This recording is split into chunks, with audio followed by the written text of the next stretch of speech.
꼭 시작하도록 할게요. 제가 여러분들한테 질문만 하고 제 소개는 좀 많이 늦었던 것 같네요. 저는 27기 알림이 주윤경이고 문제학부 21학번에 재학하고 있습니다.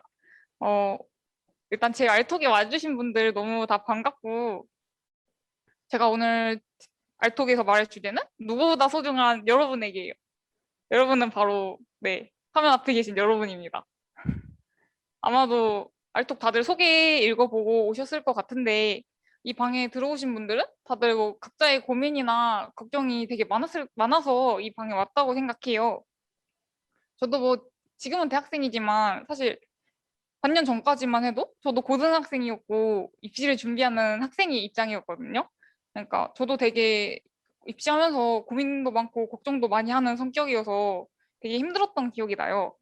뭐 제 알톡은 뭐 무거운 주제도 아니고 막 되게 여러분들 응원해주기 위해서 저는 이 자리에 있는 거니까 그냥 가볍게 즐거운 마음으로 막 그냥 아는 누나, 아는 언니랑 얘기하고 간다고 생각하고 재밌게 들어주면 될 것 같아요. 네. 본격적으로 이제 시작해 볼 건데 첫 번째로는 변화에 대한 두려움에 대해서 얘기를 해 볼 거예요. 앞에 보이는 사진은 이제 학생부 내 주요 기재 사항에 있어서 변화가 있는 점들을 표로 정리해 놓은 건데요. 올해 고등학교 3학년부터 이제 생기부에 기재할 수 있는 내용이라던가 분량이라던가 이런 게 많이 줄었죠. 또 뭐 생활기록부뿐만 아니라 올해부터 자기소개서 문항도 변화하고 뭐 교사 추천서도 폐지되고 자기소개서도 이제 점점 폐지되는 추세잖아요. 이런 점들에 있어서 입시에 있어서 변동도 지금 굉장히 많고 또 많은 점들이 되게 간소화되고 있는 것 같아요. 이제 이런 부분 때문에 여러분들이 내 장점을 보여줄 부분들이 줄어드는 게 아닐까 이렇게 고민이 되는 학생들이 되게 많을 것 같아요. 저도 사실은 고등학교 때 변화하는 입시 제도 때문에 되게 고민이 많았었거든요. 일단 제 썰을 하나만 풀어보자면 제가 고등학교 3학년 때 개정된 고교 블라인드 제도가 처음으로 시행이 됐어요. 고교 블라인드 제도는 원래부터 시행됐던 거 아니냐 하는 분들도 있을 것 같은데 이게 전이랑 달라진 점이 뭐냐면 원래는 고교 블라인드 제도가 면접에서만 시행이 됐는데 이게 서류까지 내려오면서 어, 1차 평가를 할 때도 이제 제가 어느 고등학교에서 왔는지 알 수가 없게 된 거예요.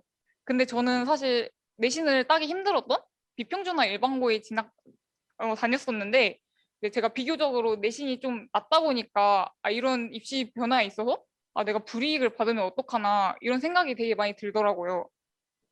그리고 또 하나는 여러분들도 물론 겪고 있지만 제가 고등학교 3학년 때 코로나가 터졌잖아요. 그것 때문에 당연히 학교도 못 가고 뭐 모든 게 스탑이 되면서 비교과 활동 같은 것도 뭐 동아리나 활동이라던가 실험이라던가 이런 것도 하기 어려워지고 또 면접 제도도 작년 대입 같은 경우에는 비대면으로 되게 많이 포스텍도 그렇고 비대면으로 되게 많이 전환이 됐었거든요. 그래서 저는 앞에서도 말했듯이 내신이 조금 상대적으로 낮아서 이게 좀 불안했기 때문에 면접에서 내 장점을 다 보여줘야겠다 이렇게 생각을 했었는데 면접도 비대면으로 바뀌니까 조금 고민이 많더라고요. 이게 제도가 변하면서 내 장점을 다 보여주지 못하면 어쩌나 이런 걱정이 되게 많았던 기억이 나요.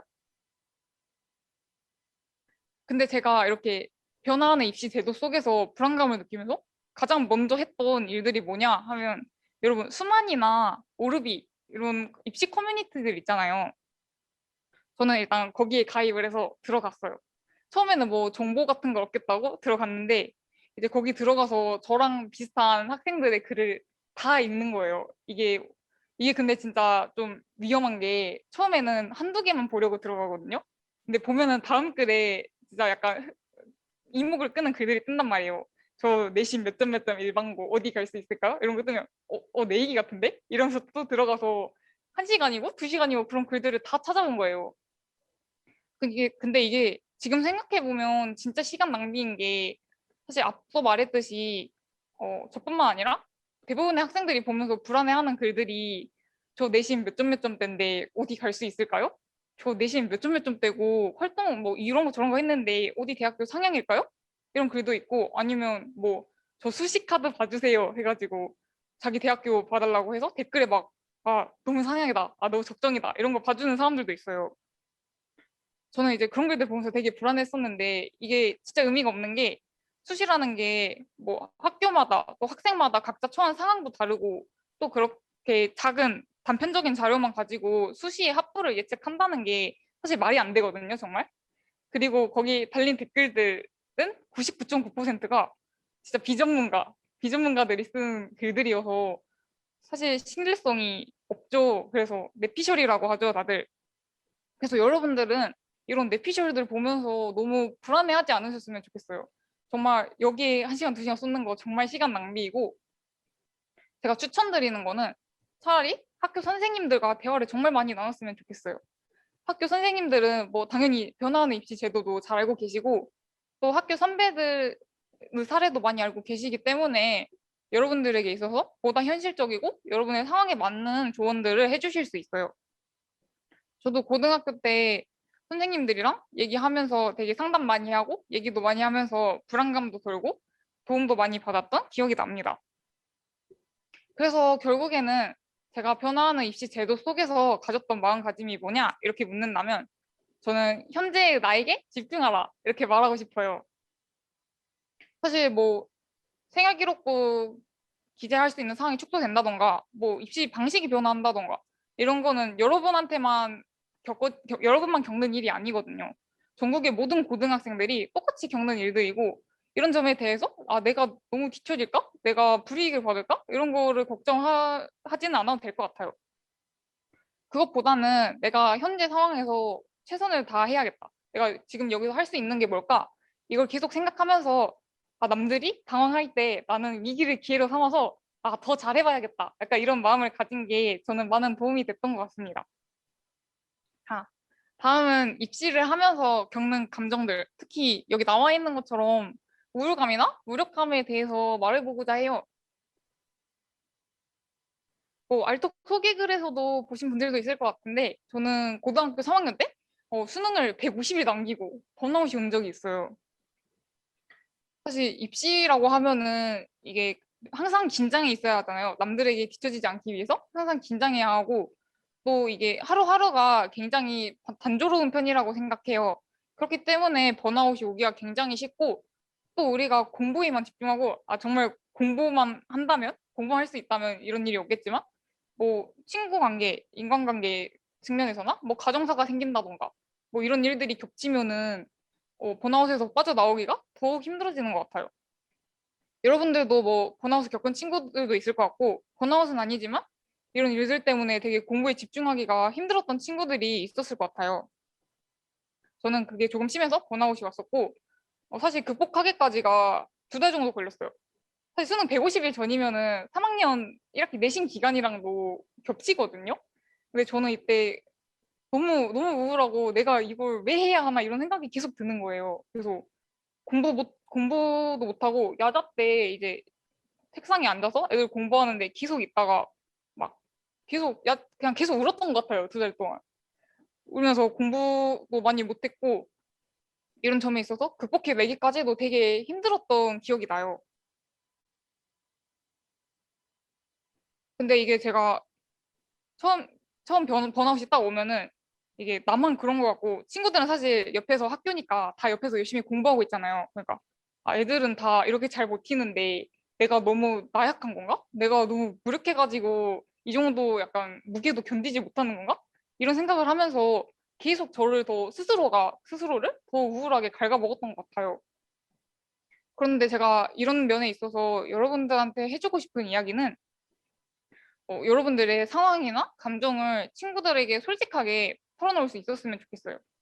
이게 겪는 사람 입장에서는 나만의 일이라고, 아, 나만 이런 것 같다고 생각을 하지만, 저도 그렇고 친구들한테 말해보니까, 아, 사실은 다들 똑같은 생각을 하고 있더라고요. 다들 뒤처질까 봐 불안하고, 아, 가끔은 이게 맞는 건가? 아, 그만하고 싶다. 약간 이런 생각도 들고, 무력감도 많이 들고. 친구들도 다들 똑같은 생각을 하고 있으니까 여러분들도 이런 상황에 처했을 때 친구들한테 상담을 많이 하고 얘기를 같이 나누면은 이게 다시 나아갈 수 있는 힘도 되고 친구가 되게 든든하게 느껴지는 순간이 올 겁니다. 그리고 또 한 가지 드리고 싶은 팁은 이게 번아웃까지는 아니더라도 공부가 진짜 하기 싫은 날이 있잖아요. 막 오늘은 너무 우울하고 뭐 해도 막 수학 문제 한 시간 하나 풀고 있는데 막 두세 시간 걸려도 진전도 없고 오늘 너무 하기 싫다 이런 날이 분명 있어요. 분명 하루 정도는 있거든요. 이런 날에는 정말 최소한의 계획만 세워놓는 거예요. 내가 이것도 안 하면은 다음 날에 뭐 공부를 이어나가기가 너무 힘들겠다. 이런 상황들만 이제 플래너에 적어 놓는 거예요. 그래서 그건 정말 꼭 지키고 다 지킨 다음에는 남은 시간은 자기만의 시간을 가지거나 뭐 휴식을 취했으면 좋겠어요. 사실 이게 계속 잡고 있는 게 의미가 없기도 하고 뭐 멘탈 의미가 없기도 하고 이게 어느 정도 계획을 세워놓으면은 하루 공부량을 어느 정도 지킬 수 있으니까 나중에 공부 계획이 다 틀어져서 막 힘들어하는 것도 막을 수가 있고 또 나중에 감정이 한 번에 몰려와서 막 번아웃이 오는 것도 막을 수가 있을 것 같아요. 그리고 정말 말해주고 싶은 거는 저랑 같은 감정을 겪어봤거나 혹은 앞으로 겪게 되더라도 이게 절대로 여러분들이 무력하거나 부족해서 생기는 일이라고 생각하지 않았으면 좋겠어요. 제가 대학교 와서 친구들한테 물어봐도 그렇지만 정말 친구들도 한 번씩 겪어본 친구들이 정말 많거든요. 그러니까 여러분들도 너무 부정적으로 생각하지 말고 빨리 털고 일어나야겠다 이런 생각을 가지면서 잘 이겨냈으면 좋겠습니다. 다음으로는 감정을 조절하는 법에 대해서 얘기해 볼 거예요. 앞에서는 제가 번아웃을 어떻게 겪었는지 또 소소한 팁들 이런 거에 대해 말해봤고 이제 여기서는 제가 번아웃을 어떻게 극복해 나갔는가에 대해서 좀 말해보려고 합니다. 제 취미가 사실 필사하는 거였어요, 한자를. 그래서 이번 페이지에서는 감정을 조절할 수 있는 습관이나 취미에 대해서 얘기해보고자 해요. 이게 감정을 조절할 수 있는 습관이나 취미라고 하면 되게 막연하게 느껴지고 뭔지 잘 안 와닿죠. 그리고 고등학생 입장에서 사실 취미를 만들려고 하는 게 저는 되게 부담스럽게 느껴졌었거든요. 그렇게 생각하는 친구들도 있을 것 같아요. 그리고 왜냐하면 뭐 이거 할 시간에 수학 문제 한두 문제 더 푸는 게 더 이득 아닐까? 약간 이런 생각이 많이 들었던 것 같은데 뭐 제가 말하는 취미는 사실 엄청난 시간을 들여서 막 전문적인 걸 하는 게 아니에요. 그런 게 아니라 하루에 정말 짧아도 돼요. 정말 10분만이라도 여러분만의 온전한 시간을 가졌으면 좋겠다는 거예요. 그게 저는 필사였고 여기 앞에 보이는 한자 사진들이 제가 고등학생 때 실제로 다 필사했던 글들이거든요. 저는 한자 필사하는 걸 좋아했는데 뭐 시 한 구조를 필사한다던가 아니면 뭐 명언 한 구조를 필사한다던가 이런 것도 되게 많이 도움이 됐던 것 같아요. 일단 제가 필사를 했던 이유는 글을 적는 동안에는 우울했던 감정이나 생각들에 대해서도 잠시 잊어버릴 수 있게 됐고 또 이게 한 가지 팁은 그날 자신의 상황이랑 맞는 글을 골라서 필사를 하는 거예요. 그러면은 사실 힘든 상황에서는 그 글이 되게 와닿거든요. 그러면서 뭐 위로도 받고 뭐 다시 자극도 받으면서 이게 하나의 동기부여가 돼서 다시 하루를 나아갈 수 있게 됐던 것 같아요. 사실 저는 필사를 말했지만 이게 꼭 필사가 아니어도 되고 제 주변 친구들을 보면은 뭐 점심 먹고 막 남는 시간이나 아니면 쉬는 시간 이런 시간 활용해서 운동장 한두 바퀴 그냥 가볍게 돌거나 아니면 자기가 하루에 느꼈던 감정들 있잖아요. 그냥 오늘은 뭐 했고 어떤 감정을 느꼈고 이래서 힘들었다 이런 거를 일기로 쭉 적는 거예요. 손으로 적지 않아도 돼요. 그냥 핸드폰이나 노트북 메모장에 하루하루 생각날 때마다 적어 놓으면 이게 감정을 조절하는 데 많은 도움이 됐던 것 같습니다. 그러니까 여러분들도 꼭 하루에 진짜 10분만이라도 자기만의 시간을 가질 수 있는 활동을 했으면 좋겠어요. 자, 이제 알톡이 어느 정도 내용이 끝나가는데 사실 저도 앞서 말했듯이 입시를 해봤던 고등학생의 입장인 만큼 여러분들이 어떤 고민을 하고 있는지 또 어떤 걱정을 하고 있는지 너무 잘 알고 있어요. 그렇기 때문에 제가 먼저 번아웃을 겪어본 선배로서 약간 얘기를 해주자면 너무 그 감정에 대해 계속 생각하면서 먹혀 들어가기보다는 여러분들이 현명하게 그 감정들을 털고 일어날 수 있는 사람이 되었으면 좋겠어요. 뭐 물론 우리가 매일매일 행복하게 살 수 있었으면 좋겠지만 사실 그게 학교 생활뿐만 아니라 그냥 하루하루 살면서도 쉽지가 않죠. 그렇기 때문에 뭐 여러분들이 가졌으면 하는 태도는 감정의 파도에 휩쓸려 나가는 것이 아니라 그 파도를 현명하게 잘 타서 감정을 조절하는 사람이 되는 것이라고 말해주고 싶습니다.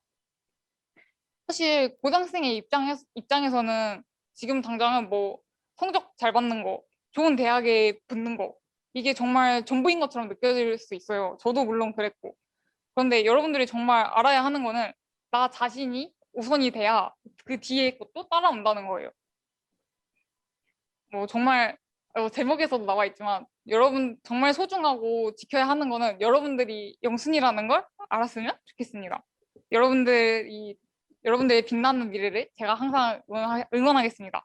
자, 이제 발표 내용은 다 끝이 났는데요. 혹시 질문 있는 친구 있나요?